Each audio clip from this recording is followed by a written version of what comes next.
हाँ तो स्टूडेंट्स, इस वीडियो में पढ़ेंगे हम एक्सोइम 6.1, एक्सोइम 6.2 एंड थ्योरम 6.3।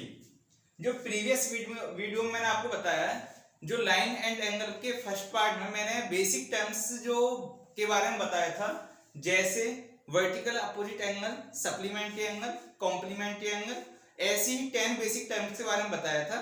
तो अब वो जो पढ़ने वाले हैं, हम पढ़ने वाले हैं एक्सोइम 6.1, एक्सोइम 6.2 एंड थ्योरम 6.2। अब यहाँ पे मैं दो वर्ड यूज करने वाला हूँ, एक एक्सोइम, कहीं पे मैं वर्ड यूज करूंगा एक्सोइम, और कहीं पर वर्ड जो यूज करूंगा मैं करूंगा थ्योरम। जो मैंने आपको यूक्लिड ज्योमेट्री में पढ़ाया था, तो वहां पे ये पढ़ाया था कि जो यूक्लिड एक्सोइम और पोस्टुलेट होते क्या हैं और उनमें डिफरेंस क्या होता है। एक बार मैं आपको रिवाइंड करा दूं कि जो एक्सोइम, अगर मैं कहीं पे वर्ड यूज कर रहा हूं, अगर मैं किसी स्टेटमेंट को एक्सोइम बोल रहा हूं, तो इसका मतलब ये है कि जो स्टेटमेंट है उसका कोई मैथमेटिकल प्रूफ नहीं है, वो यूनिवर्सल ट्रूथ चीज है।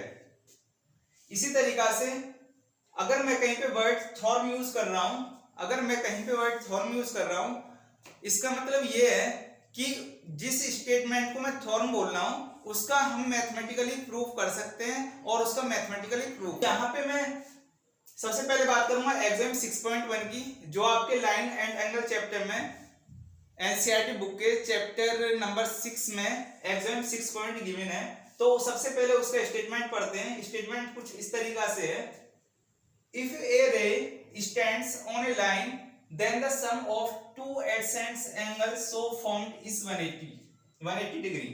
तो अब बात करते हैं आगे। तो इसमें बोला है कि if a ray stands on a line, मान के चलो कोई लाइन ये है, कोई लाइन ये है। मैंने आपको लाइन के बारे में बताया था कि इसका कोई टर्मिनेट, कि इसका कोई एंड पॉइंट नहीं होता, दोनों डायरेक्शन में इनफाइनाइट की तरफ जाती है। इफ ए रे स्टैंड्स ऑन ए लाइन, मान के चलो इस लाइन पर कोई रे स्टैंड कर रही है कुछ इस तरीका से, ये कोई रे है। रे इसलिए बोल रहा हूं, यहां से यहां तक को मैं रे इसलिए बोल रहा हूं क्योंकि इसका एक पॉइंट यहां पे है, लेकिन एक पॉइंट इसका इनफाइनाइट को जा रहा है। अगर किसी लाइन का एक एंड पॉइंट हो तो उसे क्या बोलते हैं, रे। इसी तरीका से अगर किसी लाइन के दो एंड पॉइंट हो उसे सेगमेंट बोलते हैं। अगर किसी लाइन के कोई भी एंड पॉइंट ना हो तो उसे बोलते हैं लाइन। जैसे ये एक लाइन है क्योंकि इसका एंड पॉइंट ना ही इधर है और ना ही इधर है, लेकिन हम इसको रे बोल रहे हैं। इसका रीजन इज दैट क्योंकि ये इसका जो एक पॉइंट यहाँ पे है, यहाँ से इधर की तरफ इसको एक्सटेंड नहीं किया गया। कहने का मतलब ये है कि इसका यहाँ पे एक पॉइंट लास्ट हो रहा है, लेकिन दूसरा पॉइंट इनफाइनाइट को जा रहा है, इसलिए इसे बोल रहे हैं रे। तो इसने बोला है इफ ए रे स्टैंड्स ऑन ए लाइन, ये एक लाइन है, इस पे एक रे स्टैंड्स कर रही है कुछ इस तरीका से, then the sum of two adjacent angle so formed is 180 degree. ये कह रहा है जब इस लाइन पर ये रे स्टैंड कुछ इस तरीका से करेगी तो ये दो एंगल बनाएगी इस तरीके से, एक एंगल ये और एक एंगल ये। मैं अगर देखूं तो ये एंगल और ये जो एंगल है दोनों एडजेसेंट एंगल हैं। मैं एडजेसेंट एंगल बोल क्यों रहा हूं, क्योंकि इस एंगल के लिए और इस एंगल के लिए एक कॉमन आर्म ये है, क्योंकि ये आर्म जो है, ये आर्म जो है इस एंगल के लिए भी है और इस एंगल के लिए भी। मतलब कहने का ये कि ये दोनों एंगल के लिए कॉमन आर्म है। अगर दो एंगल कॉमन आर्म से बन रहे हैं तो दोनों एंगल को हम क्या बोलेंगे, एडजेसेंट एंगल। अब इसने बोला है कि इफ ए रे, अगर कोई रे स्टैंड्स कर रही है on a line, then the sum of two adjacent angle is 180 degree. अब मैंने आपको बताया था अगर कोई एक लाइन है, इस पे मैं कोई पॉइंट इस तरीके से लूं तो स्ट्रेट एंगल जो होता है, ये कंप्लीट एंगल कितने डिग्री होता है, 180 डिग्री, जो जिसको बोलते हैं स्ट्रेट एंगल। अगर ये कंप्लीट एंगल 180 डिग्री है, अगर मैं इस एंगल को x मानूं और इस एंगल को y मानूं, तो x और प्लस y, अगर मैं x और y का सम करूं तो मुझे कंप्लीट एंगल ये मिलेगा। तो मैं लिख सकता हूं यहां से कि x plus y is equal to 180 degree. General concept के द्वारा, बेसिक चीज के द्वारा हमने ये देख लिया कि जो यहाँ पे स्टेटमेंट लिखा हुआ है ये करेक्ट है, और ये इसका मैथमेटिकली प्रूफ नहीं कह सकते, लेकिन ये चीज हमें ऑब्जर्व करने से पता लग रही है कि ये स्टेटमेंट जो लिखा हुआ है वो ट्रुथ है, इसलिए हमने उसे क्या बोला, एक्सोइम, क्योंकि इसका कोई मैथमेटिकली प्रूफ नहीं है। हम बेसिक चीज से हम स्टेटमेंट को देख रहे हैं कि ट्रू है, ठीक ट्रू है या फॉल्स है। तो हमने देखा जो स्टेटमेंट ये लिखा हुआ है एग्जाम 6.1 में ये ट्रू है, और ट्रू इस कंसेप्ट के थ्रू है, क्योंकि अगर किसी स्ट्रेट लाइन पर किसी पॉइंट्स के जो अराउंड जो एंगल बनता है तो वो कितने का बनता है, 180 डिग्री। तो इस बेस पर हमने ये इस एक्सोइम को ये प्रूफ कर दिया कि ये जो स्टेटमेंट है ये क्या ट्रूथ है। अब पढ़ते हैं हम एग्जाम 6.2। एग्जाम 6.2 में लिखा हुआ है if the sum of two adjacent angle, same इसी एग्जाम 6.1 का कन्वर्स है, इस एग्जाम 6.1 का कन्वर्स है। ये कह रहा है if the sum of two adjacent angle is 180 degree. इसने कह दिया कि मान के चलो दो एंगल कुछ इस टाइप से हैं, दो एंगल मान के चलो एक एडजेसेंट एंगल ये और एक ये, दोनों एडजेसेंट एंगल हैं क्योंकि इनके लिए एक कॉमन आर्म क्या है, ये इस एंगल और इस एंगल के लिए कॉमन आर्म ये है, तो दोनों एंगल ये और ये क्या होंगे, adjacent angle. x and y will be the adjacent angle. ये कह रहा है अगर इन दो एडजेसेंट एंगल का सम 180 डिग्री है, then the non common arms of the angle form a line.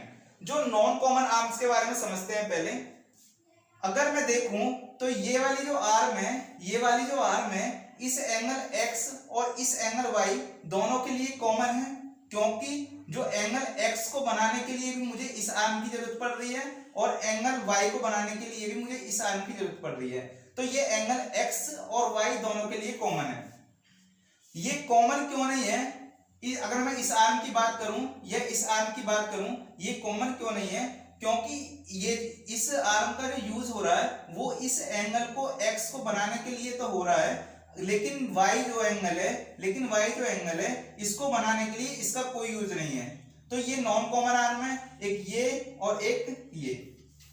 तो ये कह रहा है अगर if the sum of two adjacent angle, अगर दो एडजेसेंट एंगल कुछ इस तरीका से हैं कि उनका सम 180 डिग्री है, अगर उनका सम 180 डिग्री है तो उसने बोला है then the non common arms of the angle form a line. ये जो नॉन कॉमन आर्म है वो एक लाइन में होंगी इस तरीके से। अगर दो एडजेसेंट एंगल का सम 180 डिग्री तभी होगा जब ये नॉन कॉमन आर्म्स ये और ये कुछ इस टाइप से होंगी, एक आर्म बिल्कुल इधर जाएगी और एक जस्ट इसके अपोजिट आएगी।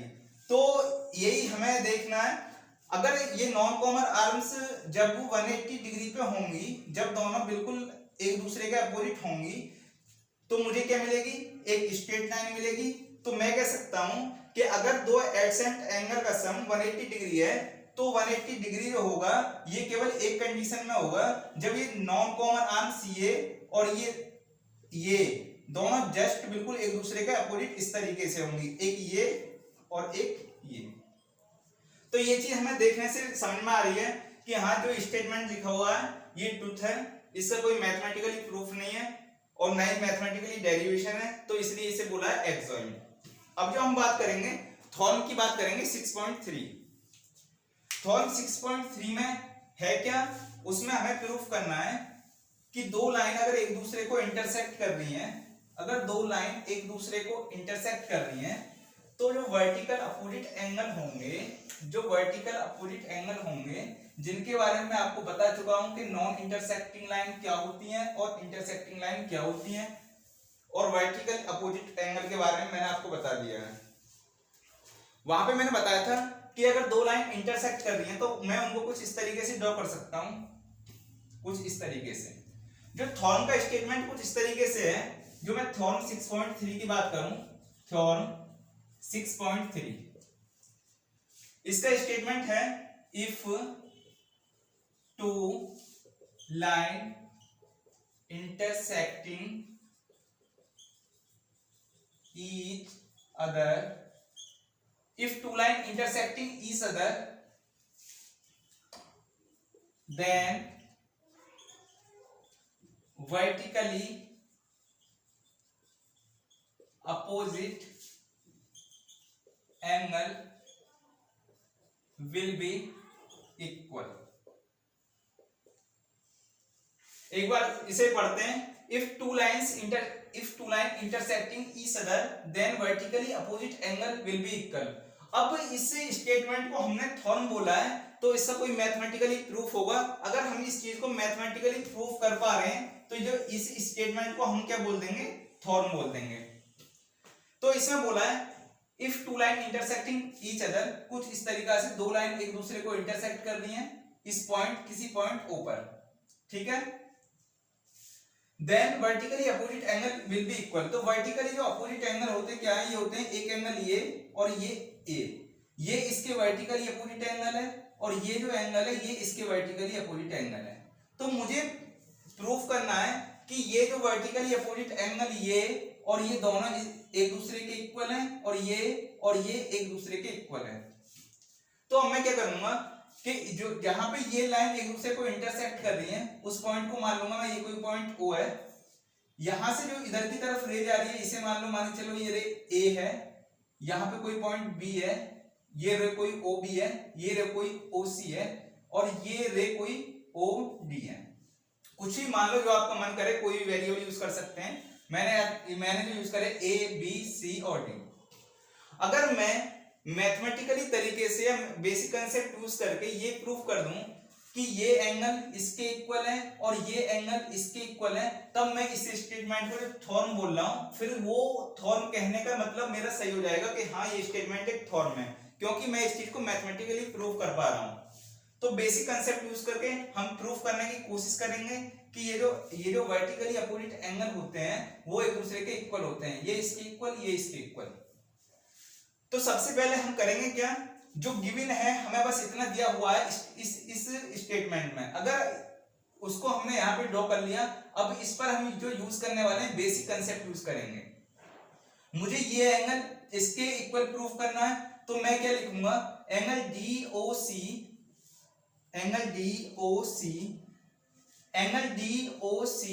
Plus angle COB is equal to 180 degree. अब इसको समझना मैंने क्यों लिखा है। अगर देखो तो ये लाइन है, अगर इस लाइन का जो कंप्लीट एंगल होगा यहां से यहां तक कितना होगा 180 डिग्री। तो मैंने क्या करा, एंगल COD और BOC और एंगल COD, इनको अगर मैं इन दोनों एंगलों का सम कर दूं तो दोनों को किसके इक्वल रख सकता हूं, 180 डिग्री के इक्वल। तो मैंने यही करा, angle DOC plus angle COB is equal to 180 degree. इसे इक्वेशन मान लेते हैं फर्स्ट। उसी तरीका से हम क्या करेंगे, एंगल COB प्लस, अब इस लाइन पे देखेंगे angle COB plus angle BOA is equal to 180 degree. इसको इक्वेशन मान लेते हैं सेकंड। अगर मैं इक्वेशन फर्स्ट और सेकंड से देखूं तो from equation first and second, ये इसकी जो वैल्यू है वो 180 के इक्वल है, इसकी जो वैल्यू है वो भी 180 के इक्वल है। अगर इसकी वैल्यू इसके 180 के इक्वल है, अगर इसकी वैल्यू भी इसी सेम वैल्यू 180 के इक्वल है, तो ये दोनों एक दूसरे के इक्वल होंगे। दूसरे तरीका से आप कर सकते हैं कि इक्वेशन फर्स्ट में से इसको घटाएंगे तो आपको वही चीज मिलेगी कि ये इसके इक्वल मिलेगा, ठीक है। तो इस वैल्यू को मैं इसके इक्वल रख सकता हूं, तो मैं कुछ इस तरीके से दिखूंगा, angle DOC plus angle COB is equal to angle COB plus angle BOA। Angle COB इधर है, सेम वैल्यू सेम साइन के साथ कट जाएंगे, इक्वल के साथ रखे हुए हैं, तो मुझे क्या मिलेगा, angle DOC is equal to angle BOA। अब इसको पढ़ते हैं कि ये जो चीज है वो है क्या। Angle DOC is equal to angle BOA।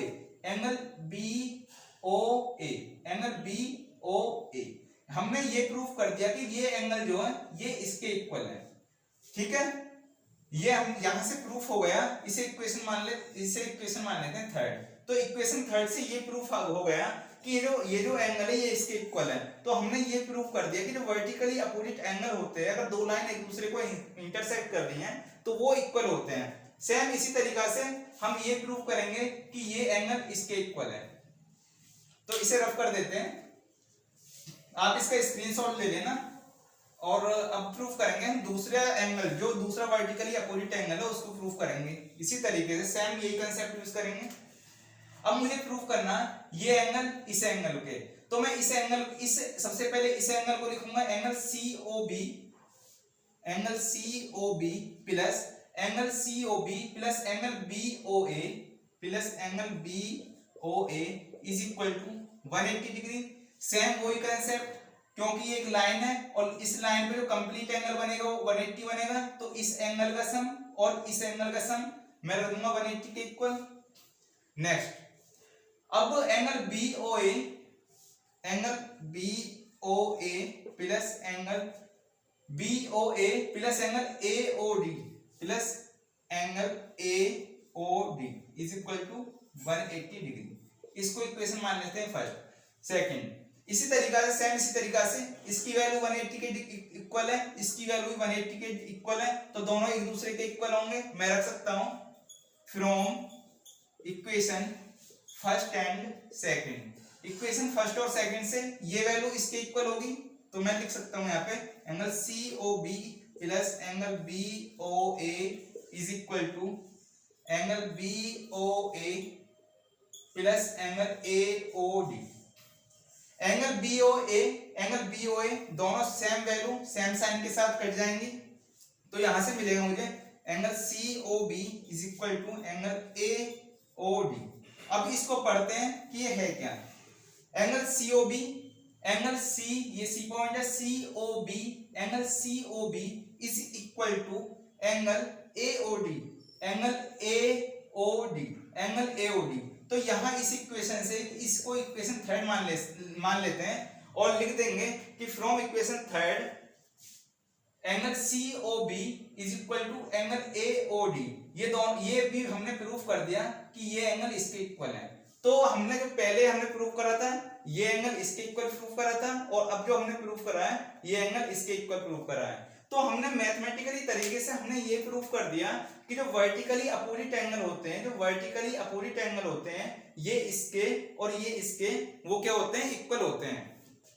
अगर हम मैथमेटिकली तरीके से हम इस स्टेटमेंट को प्रूफ कर पा रहे हैं, तो हमने इसलिए इसे क्या बोला है, थ्योरम। अगर हम किसी स्टेटमेंट को मैथमेटिकली तरीके से प्रूफ नहीं कर सकते, केवल ऑब्जर्व कर सकते हैं, या यूनिवर्सल चीज होती हैं, उन्हें क्या बोलते हैं, एक्सोइम। इसलिए हमने जो पहले दो एक्सोइम पढ़े थे उनको एक्सोइम बोला था, उन दो स्टेटमेंट को एक्सोइम बोला था, और इसको हम बोल रहे हैं थ्योरम, क्योंकि हमने इसे मैथमेटिकली प्रूफ कर दिया। अगर आपको ये वीडियो पसंद है तो वीडियो को लाइक करो, चैनल को सब्सक्राइब करो। Thank you.